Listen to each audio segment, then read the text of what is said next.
YouTube, Half a Day and Mabuhay from the beautiful island of Guam.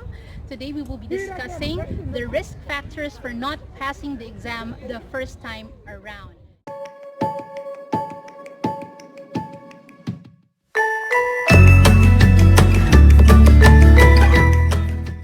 My name is Miss D. I am a nurse, a professor for more than a decade now.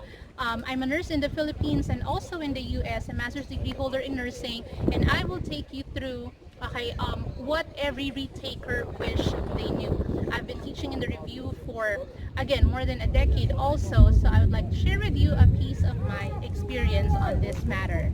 This is applicable for both local examination and for any international examination, including the NCLEX, if you're going to take the Prometrics, HAAD, or whichever course you are in. This is applicable across all professions. Okay, so let's join me as I discuss these risk factors. Our first risk factor is what you used to study. This means that there are some people who are using the wrong material. There is only a toss-up between old or new materials. Now, people ask me, ma'am, what would be the best book to use for this specific subject? Now, what I could say about this is that, go back to when you were still studying in your course, whatever your course is. Just ask yourself, what was your old book that you used before? Now, if way back then you understood that book, then it is best to use that same book when you are reviewing for this specific examination. Meaning, that the moment that you read it again, there will be better comprehension, better retention, and as I always say, that it will be best for you to repeat reading a book 3 times in order to get mastery of it.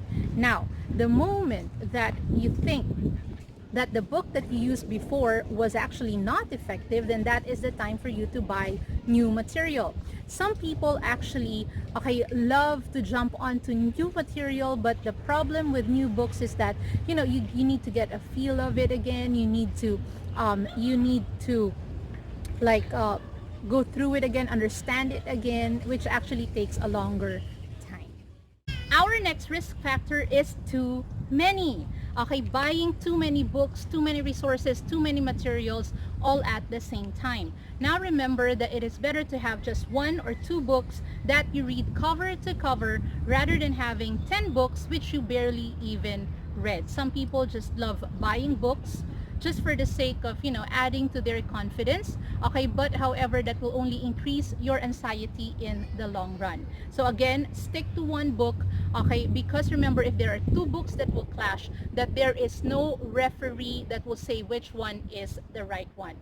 There is no such thing as, for example, in nursing, like the Bible for nursing practice or the only book that you need to read in nursing. There are like 10 books for the same subject. Just stick to 1. 1 review book will be good. Just make sure that you are able to cover as much as you can. Our next risk factor is reviewing only practice questions. Some students do this, or some examinees do this, that what they do is they just buy those books, those Q&A books, and that is the only thing that they review on. That is actually wrong. Why? Because remember that before you practice on these questions, you have to build your knowledge base first. So it would be best to go through the text, go through the concepts, review, attend classes. Now once that you have covered all of the subjects towards the end, that is the best time where you're going to do all of these practice questions. It's also the reason why in review centers that the final coaching is actually towards the end of the review, because when you're answering questions, that's the only time that's the time where you can test whether what you know is already enough, whether you're able to apply all of your knowledge into the questions, being able to answer the questions correctly. Our next risk factor would be life circumstances. For example, having a baby, it's very difficult to do that while you are reviewing. Getting married, this is not the time to go on vacations. This is also not the time for you to transfer houses, or having some emotional baggage. All of these factors could actually tip off your balance, and it could affect the way that you are going to focus in your review. Okay, I myself experienced that. I had a baby while I was reviewing for my NCLEX, and it was super hard. Although my advantage is that only happened in the last month, okay, of my review, 1 month before I took the examination.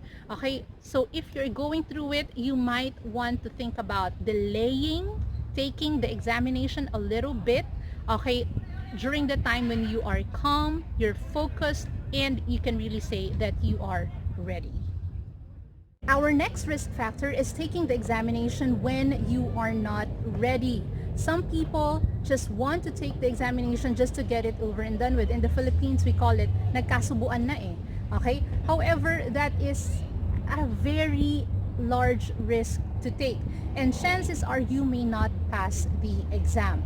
Okay, remember, okay, that if you want to take the exam, you want to take it at the perfect time. Okay, when you feel like, even if you're not like super ready, but at least you have the confidence that I can do it, I can make it, this feels right.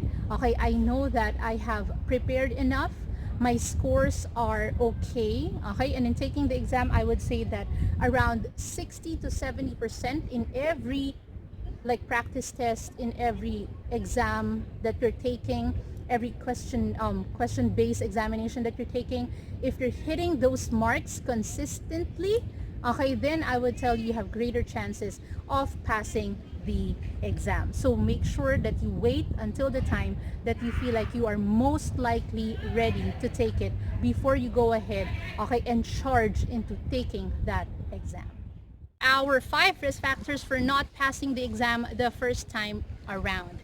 Okay, now I hope that this video had helped you, okay, in preparation for your upcoming examination, local board, international board exam, NCLEX, HAAD, Prometrics, whatever that examination is. All right, so thank you very much for being here, okay, for being here in my channel. If you're new to my channel, please do subscribe, hit that notification bell so you're always on the loop when I have my latest video. I always upload every Monday and Friday. Okay, and please do give it a thumbs up and comment down below. Okay, share with me what is your experience in taking the exam, and do you have any other risk factors in mind that you would like to share to all of our viewers. All right, so you can, okay, see me in my other social media accounts, which I will show at the end of this video. Thank you so much for being with me today, guys, and I'll see you in my next video. Bye.